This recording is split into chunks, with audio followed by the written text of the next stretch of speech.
విశాఖ జిల్లా ప్రజలంతా ఓటు హక్కును వినియోగించుకోవాలని, నచ్చిన వ్యక్తికి ఓటు వేయాలని తెలుగు శక్తి అధ్యక్షుడు బివి రామ్ అన్నారు. ఆదివారం విశాఖ ప్రెస్ క్లబ్ లో ఏర్పాటు చేసిన మీడియా సమావేశంలో ఆయన మాట్లాడుతూ అవినీతిని సూటిగా ప్రశ్నించే ధైర్యం లేనప్పుడు చాటుగానైనా శిక్షించాలనే విజ్ఞప్తితో ఓటు వేయాలని ఆయన కోరారు. మన ప్రాంతాల అభివృద్ధి చెందాలంటే మంచి నాయకత్వాన్ని ఎన్నుకోవాలన్నారు. ఇక 18 ఏళ్లు దాటి ఓటు హక్కు కలిగిన వారంతా విధిగా పోలింగ్ స్టేషన్ కు వెళ్లి ఓటు వేయాలని కోరారు.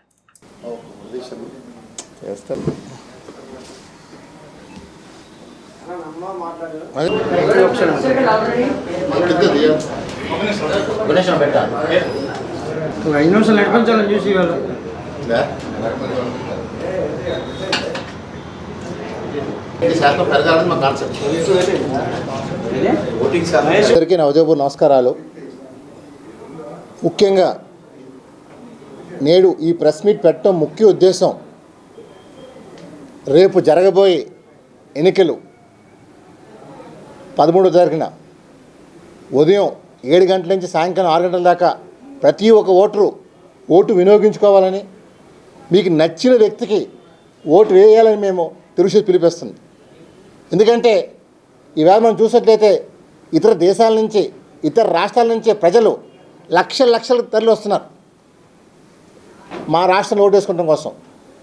ముఖ్యంగా నేను కోరేది ఇక్కడ లోకల్గా ఎవరైతే ఉన్నారో ఇతర జిల్లాలో దయచేసి బద్దకించకుండా ఓటు వేసి మీ హక్కుని కాపాడుకోమని చెప్పి పిలిపిస్తున్నాను.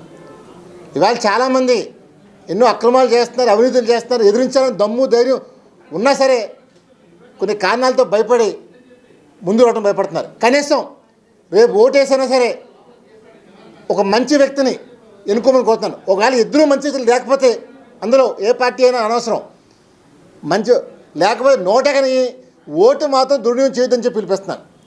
ఈరోజు చాలామంది ప్రజలు మాకెందుకులే ఏమవుతుంది మా ఓటు కూడా, మీ ఓటుతోనే ఈ దేశ భవిష్యత్తు, రాష్ట్ర భవిష్యత్తు ఆధారపడి ఉంది. అందులో ప్రతి ఒక్క 5 సంవత్సరాల కోసం వచ్చి ఓటు, రేపు మీ నాయకుడు ఈ రాష్ట్రాన్ని బాగా పరిపాలించాలన్నా, మీ ప్రజాప్రతినిధి మీకు అందుబాటులో ఉండాలన్నా, మీరేం ప్రశ్నించాలన్నా ముందు మీరు ఓటు వేయాలి. మీరు ఓటు అయినప్పుడు మీకు అడిగే హక్కు కానీ ప్రశ్నించే తత్వం మీకు లేమని మనం చేస్తున్నాను. మీరు నిజంగా దేశ ద్రోహం లెక్క చేస్తున్నాను. ఇప్పటికైనా సరే గడిచిన దశాబ్దాలుగా ఓట్లు చాలామంది వేయకపోవడం చూస్తున్నాం. కానీ ఈసారికైనా మార్పు మొదలు పెడదాం.